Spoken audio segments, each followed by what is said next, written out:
The Dominion had conquered 47 worlds across 3 galaxies. Their armada stretched across the darkness of space like a steel river, thousands of warships moving in perfect formation. Admiral stood on the bridge of his flagship, the Eternal Conquest, watching the blue planet grow larger in his viewing screen. Earth. The humans called it Earth. Intelligence reports had made this species seem almost laughable. They were soft creatures with fragile bodies. They had no natural weapons, no claws, no armored skin. They could not survive in extreme temperatures. They needed constant water and food. They were embarrassingly short. They lived for 800 years. Humans barely reached 100. Had laughed when he first read about them. His officers had shared his amusement. This would be the easiest conquest in Dominion history. The fleet carried enough firepower to glass every continent, but they would not need it. A simple show of force would make these primitive beings surrender. Every species did. Fear was universal. The Armada entered the solar system and passed the outer planets without concern. Scanners detected human satellites and small vessels near the planet they called Mars. These scattered like insects before a flame. Good. They were already running. Ordered, the communication frequency opened. He would give the traditional ultimatum: surrender or face extinction. Simple, clean, professional. His voice boomed across every human communication device on the planet. Television screens flickered with his image. Radio waves carried his demands. Internet connections streamed his ultimatum to billions of screens. People of Earth, I am Admiral of the Dominion. Your planet now belongs to us. You will surrender immediately. You will provide workers for our mining operations. You will supply resources for our empire. Resistance is meaningless. We have conquered species far more powerful than you. Accept your fate with dignity, and some of you will be allowed to live. He waited for the response. On conquered worlds, this moment usually brought immediate surrender. Leaders would scramble to negotiate terms. Populations would fall into panic and despair. But Earth was silent. Waited longer. Perhaps their communication technology was primitive. Perhaps they needed time to translate his words. He ordered his officers to send the message again. Still nothing. Then something strange happened. Human broadcasting stations came back online, one by one across the planet. But instead of surrender messages, they played something else. Music. Loud, aggressive human music. The sounds of drums and electric instruments filled the communication channels. Did not understand the lyrics, but the meaning was clear. They were not afraid. His second officer looked concerned. Admiral, our deep scans are showing unusual activity on the planet's surface. Massive movements of personnel and equipment. They are evacuating, said confidently, looking for places to hide. No, Admiral, they appear to be mobilizing. Military forces are moving toward strategic positions, not away from them. This was unexpected but not alarming. Let them play soldier. Shields could withstand anything these creatures possessed. Their energy weapons would not even scratch the hull of a scout ship. The Armada moved closer, positioning itself in high orbit. Ordered landing craft prepared. They would begin with the major population centers. Once humans saw soldiers on their streets, reality would set in. The first wave of landing craft descended through the atmosphere. 300 vessels carrying 50,000 troops. They targeted a large island nation and the eastern coast of a continent called North America. They never reached the ground. The sky lit up with fire. Missiles rose from hidden locations, thousands of them, climbing on pillars of smoke and flame.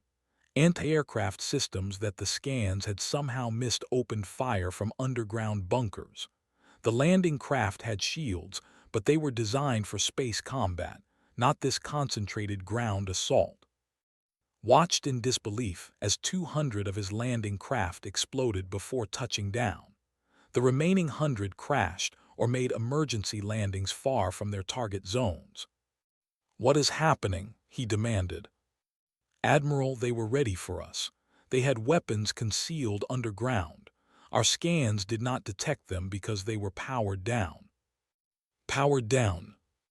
They were waiting, Admiral, waiting for us to commit to landing before revealing their positions. This was impossible. No species had ever resisted the first wave. Fear always won. Biology always won. Self-preservation always won. Ordered reinforcements. Another 500 landing craft, this time with fighter escorts.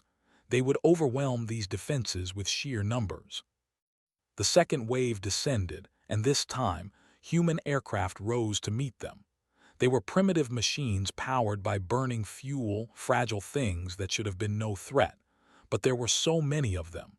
Hundreds of jets swarmed around the fighters like angry insects. The pilots were confused. Their weapons locked onto targets easily, but every time they destroyed one human aircraft, 3 more appeared. The humans flew with no regard for their own safety. They rammed damaged fighters into vessels. Pilots ejected only to have other aircraft catch them mid-fall. Received reports that made no sense. Human pilots were continuing to fight after taking fatal damage. Their machines were on fire, but they kept flying, kept shooting, kept ramming until the flames consumed them entirely. "Why are they doing this?" asked, his voice shaking. "They cannot win. They must know they cannot win." Had no answer. On the ground, the situation was worse. The soldiers who survived landing found themselves in a nightmare. Humans attacked from everywhere. From buildings, from underground tunnels, from forests and mountains. They used projectile weapons that pierced armor. They used explosives that collapsed structures onto advancing troops. They set traps that killed dozens at a time. A commander on the ground sent a desperate message. "Admiral, these creatures will not stop. We killed 1,000 of them and 10,000 more took their place. They fight without fear. They fight without logic. Our soldiers are breaking. They have never seen anything like this." Ordered the ground forces to retreat. This was not a battle anymore. It was a slaughter, but not in the direction he had expected. He considered orbital bombardment. He could simply destroy their cities from space. It was a violation of Dominion protocols for resource extraction, but these humans were proving too costly to conquer traditionally. Before he could give the order, his ship shook violently. What was that? "Admiral, human vessels are attacking the fleet." "What vessels? They have no warships." "Civilian craft, Admiral, cargo ships, mining vessels, they modified them. They attached explosive devices. They are ramming them into our ships." Looked at the tactical display and felt something he had never experienced in 2 centuries of conquest. Fear. Hundreds of human vessels were rising from the planet. They were not warships. They were transport ships, industrial vessels, mining craft, even passenger planes with makeshift weapons attached. None of them could survive a direct hit from weapons. They did not try to survive. Instead, they accelerated toward the Armada at maximum speed. Crews of volunteers, knowing they would not return, aimed their vessels at warships and engines. They did not break. They did not hesitate. The first impacts destroyed smaller escorts.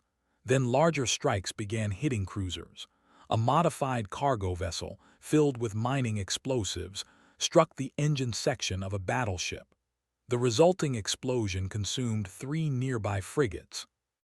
Watched in horror as his mighty armada began to burn. "They are killing themselves," said, his voice barely a whisper. "They are throwing their lives away." "No," replied slowly, understanding finally dawning. "They are buying time. Every ship they destroy is a ship that cannot attack their planet. Every soldier they kill is a soldier who cannot land. They are trading their lives for their world." The battle lasted 42 hours. The humans never stopped attacking. When their missiles ran out, they used guns. When their guns ran out, they used knives. When organized military fell, civilians picked up weapons. Old humans, young humans, humans who had never fought before in their lives. They built new weapons from debris. They equipment captured from crashed vessels. They shared information across their global network, adapting tactics in real time. A group of human scientists somehow disabled a destroyer's shields using a computer virus sent through captured communication equipment. Before crews could respond, missiles struck the vulnerable hull. Human submarines, which had remained hidden in their vast oceans, surfaced and fired nuclear weapons at landing craft. The radiation did not kill, but it scrambled their equipment and forced retreats. In the mountains and forests, human fighters used the terrain itself as a weapon. They caused avalanches, floods, and forest fires that consumed advancing troops. Lost half his armada in 2 days, half, in a conquest that should have taken hours. His officers begged him to withdraw. Morale was collapsing. Soldiers refused to land. Pilots refused to fly. The mighty Dominion, conqueror of 47 worlds, was being broken by creatures who lived less than a century and could be killed by a fall from height. But it was not their bodies that made them dangerous. It was something else, something had never encountered. Determination. These humans would rather die than submit.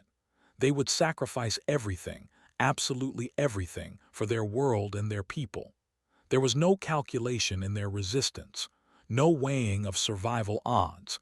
They fought because fighting was all they knew how to do in the face of extinction. Gave the order to retreat. The remains of his armada, barely 400 ships from the original 2,000, limped away from Earth. Behind them, the blue planet still turned, still alive, still defiant. As the fleet entered faster-than-light travel, composed his report to the Dominion Council. He knew what awaited him: disgrace, possibly execution. He had failed where no admiral had ever failed. But he also knew something else, something he needed to tell the Council, even if they would not believe him.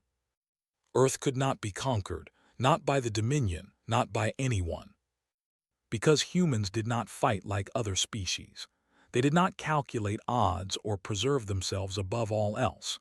They would burn their own world to ashes before surrendering it. They would throw themselves into death with smiles on their faces if it meant their children might live free. Other species conquered by the Dominion had advanced technology, superior biology, or powerful weapons. Humans had none of these things. They had something worse. They had the absolute refusal to be broken. His final transmission before reaching Dominion space was a simple warning, broadcast to all vessels. Do not return to Earth. Do not engage humans. Let them have their small world in their remote galaxy, find other planets, conquer other species, but leave the humans alone. They are not worth the cost.